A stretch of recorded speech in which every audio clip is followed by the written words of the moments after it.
Moving on to the Romans. Prior to the conquest of Greece, all education was in the home. Roman schools were actually part of a system derived from enslaved Greeks. At the bottom, or the most fundamental, was the ludi. That's where reading and writing were taught. After that, the Grammaticus, which was the secondary school of the time.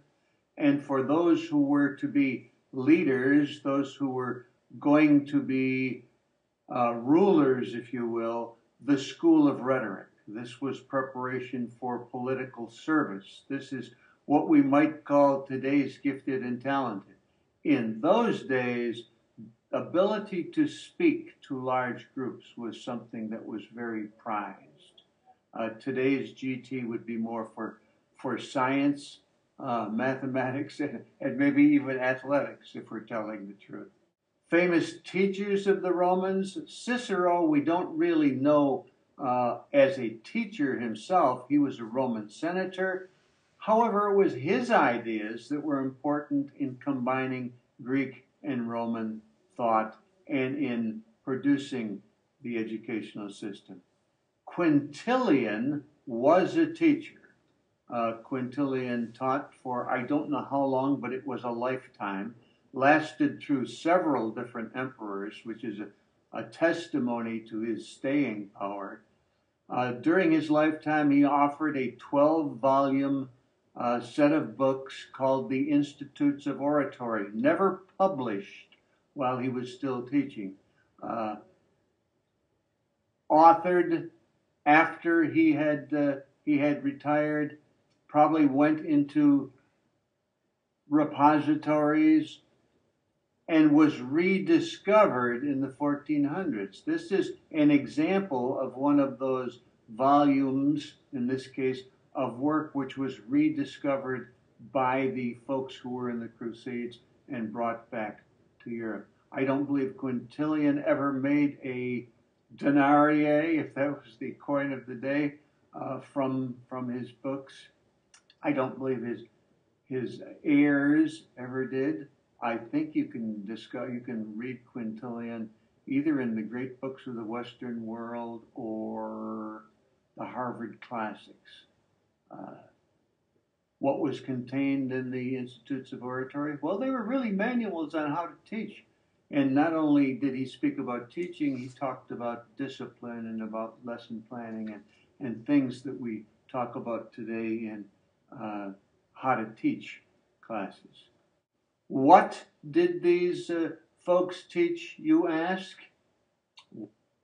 I'm sure you've heard of those two words before, the Trivium and the Quadrivium. There are 3 subjects in the Trivium: grammar, dialectic, and rhetoric. And I guess we could say this is English. There are 4 subjects in the Quadrivium. This starts out easy, but then gets a little far out there. Arithmetic, okay. Geometry, okay.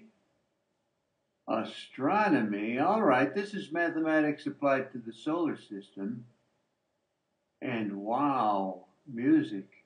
And if you take music down to its most fundamental essence, it's vibrations and the speed of the vibration, which causes different pitches.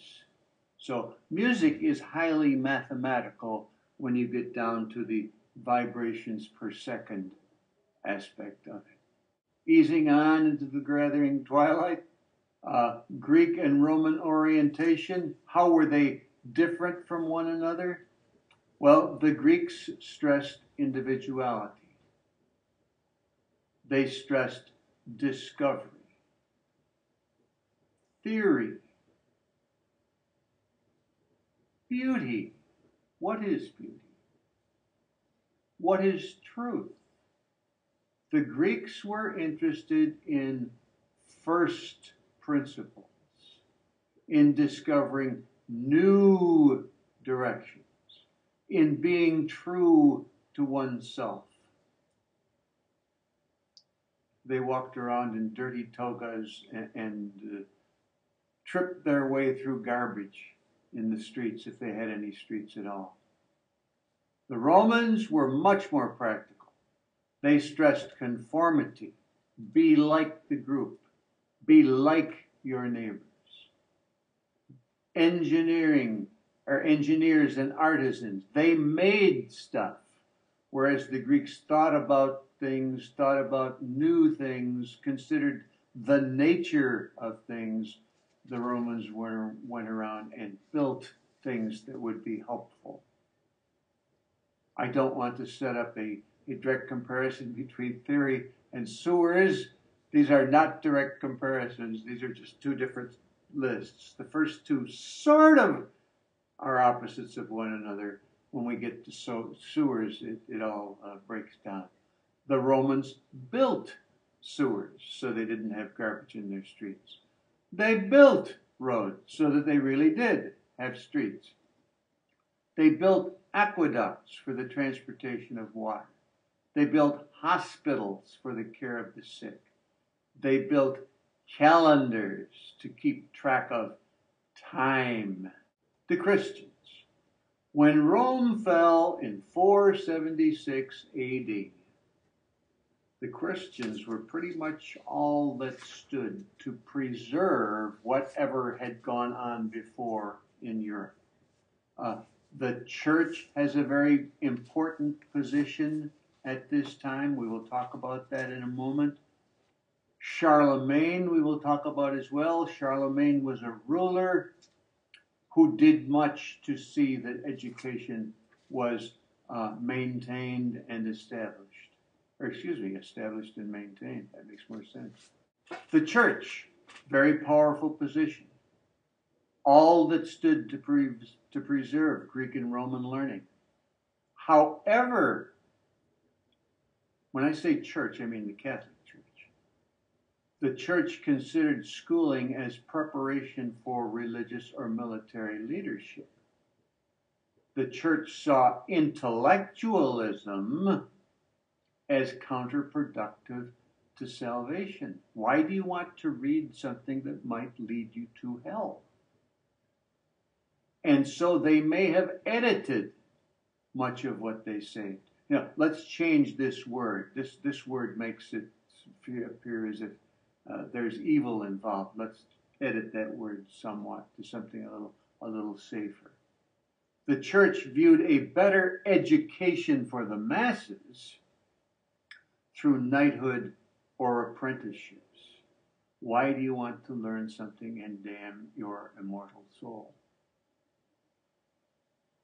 Charlemagne was a ruler of France, an emperor of France, took the throne in the year 800, and in his infinite wisdom, he appointed an Englishman, Alcuin of York, as his minister of education.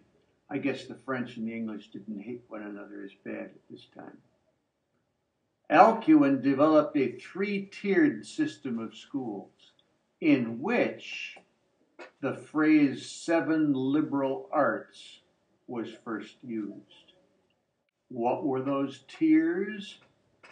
Parish schools were very local. If a kid succeeded at the parish school, they might be invited to attend a nearby monastery school.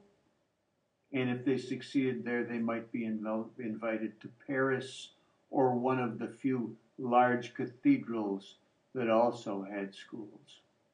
What were them 7 liberal arts? Well, you heard of them before. They were grammar, dialectic, rhetoric, arithmetic, geometry, astronomy, and music.